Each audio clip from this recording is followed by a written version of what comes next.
Solzhenitsyn goes on page 19 of the preface to say, even more would I like to pay tribute to those who helped me keep this manuscript concealed in difficult periods and then to have it copied.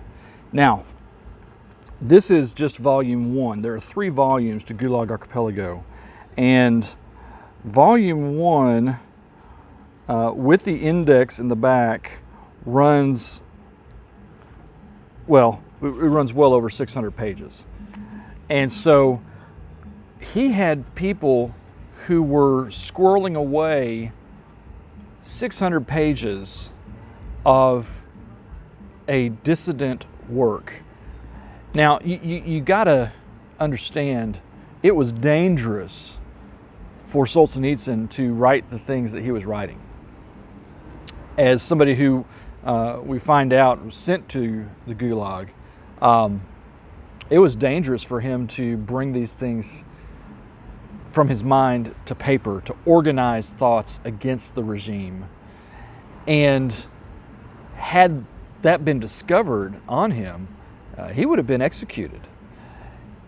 If those who were squirreling away and hiding and organizing or keeping his thoughts in something of an organized fashion, if they were found before publication, if they were found to have copies of this dissident work, then they could be executed. It's so very interesting to me that ideas taken from the mind that disagree with a ruling tyranny, when put to paper, are so dangerous, so threatening, that the tyranny is so fragile that it will lash out against reasoned competing ideas. And so I want to challenge you. If you're looking for something you can do that can threaten tyranny as it emerges while it is still uber fragile, just talk about it, share it. Now, if only a few of us do that, then we've got targets on our back. But if we stand together, if we refuse to comply with tyranny together, we'll make a mark in history, and we may actually push back tyranny for the cause of liberty.